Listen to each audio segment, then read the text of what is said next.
And in listening to the last few Psyche albums, I mean, it really is about melody for you.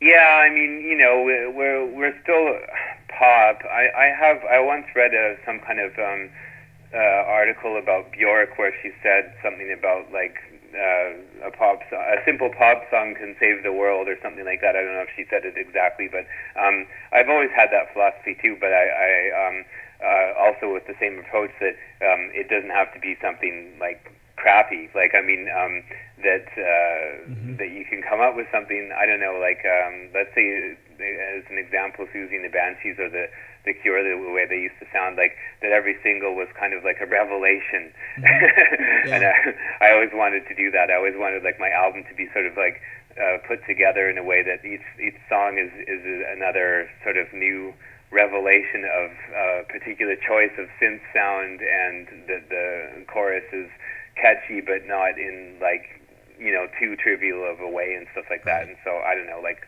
I think we did a lot.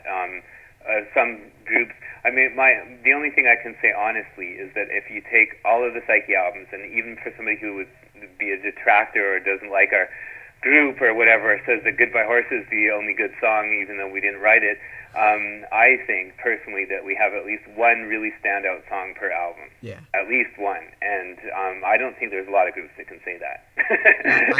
I agree. But that's my own personal arrogance. But I swear to God, there really is groups that maybe have made 10 albums and you could probably just dump a couple of them.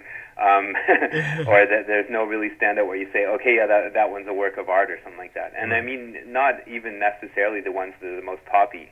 Like our album Babylon Deluxe, I'm quite proud of, and there's a couple songs on there that I also think are crap. But I think that there's a few real art pieces on there, and that's what I want. Is like either you've got your sort of dancey, catchy, you can sing along to it thing, and then you have to have these other tracks that mean a lot to people, right? And that are not club oriented or whatever. And I just I didn't have the guts to maybe make a whole album in that style. The closest I ever came was the album called The Influence, which has also the so-called hit Misery. Mm-hmm. It was never a single, but it's kind of like the hit here from. But the whole album was like it's like you got to have a record where you can put the whole entire record on, and you don't want to skip anything because it's all part of the big picture. Right.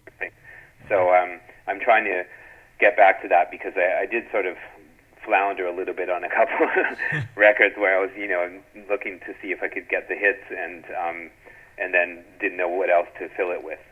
Right. So you had a single's worth of good material and then filled it with stuff that you had laying around. Yeah, or I'd say a half and half. Like, I mean, this album we made called The Hiding Place with Sanctuary on it was actually pretty good.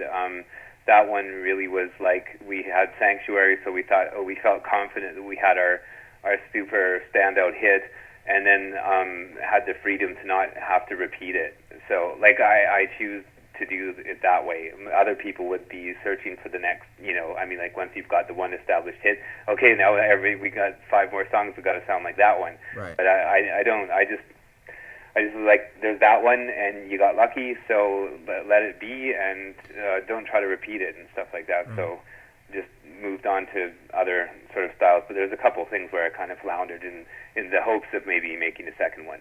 Gotcha. Yep. Well, but everyone does that. This actually brings me to my last question, and it's the question I ask of everybody.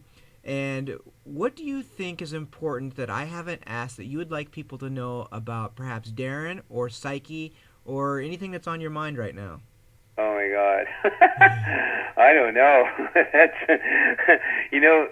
Psyche, I've always said that it's like at the moment I would love to make a solo record that's completely different, that maybe represents myself 100%, because I think that Psyche has and does continue to represent a sort of my general view, but that it was pinpointed to the fact that it's got to be electronic music, so that I didn't have the freedom, to like explore another music and show people that I can do other kind of singing, other than within the electro pop genre. So that's something that I'd like to be able to prove in the future. But I think otherwise, Psyche really is sort of like a library of a guy and his views of the world growing up. I mean, from 25 years, never want to say how old I am, but I mean, it's like in Wikipedia, you can't hide.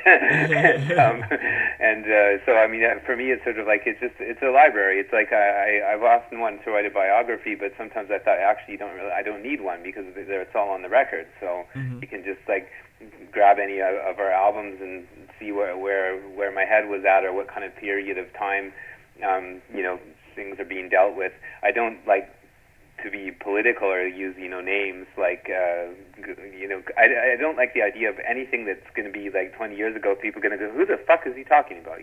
Right. I mean, it's got to be on the emotional, personal level. So I mean, like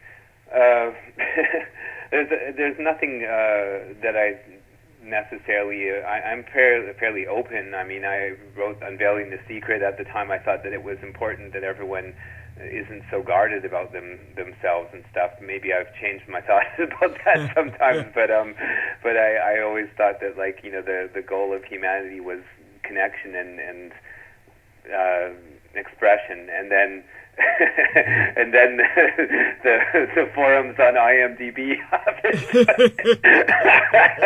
And now I'm thinking, lock your secrets away and never speak again. But some people really should. I mean, honestly, I swear there should be some kind of police for that kind of thing. No, you can't say that. It's just ridiculous. Or I mean, who wants to know? I mean, yeah, we've reached a level of like who really wants to know? Why do certain people actually express certain opinions that I think are not either they're harmful or they're just not helping anyone whatsoever. So why do they even type them? Yeah. So that's another thing I just wanted to get out there.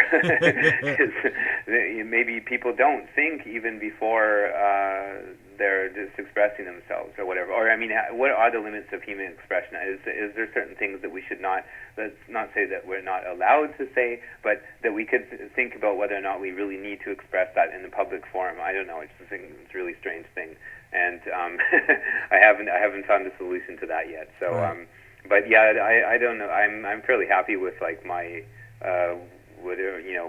body of work, and I guess the only thing that is a little bit kind of sad is that I wish Psyche was way more popular than it is, but it's the nature of the beast that it is obviously something. I guess that is what makes us unique, is that we can be discovered at any time. Like from the younger generation might pick up an album and say, hey, this song's really neat or something like that. Right. And if you're massively successful, that's kind of a bit more difficult to the sense of discovery. Mm-hmm. And also the sense of being special to people. If everyone's heard of you, yeah, I mean, there's nothing to strive for, really. Right.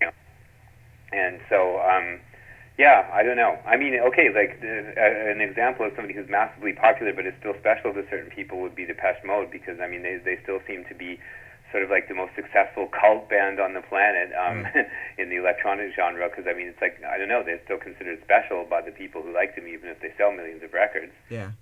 So I mean, it is possible to be popular and still be, I guess, somewhat unique. Right. Yeah.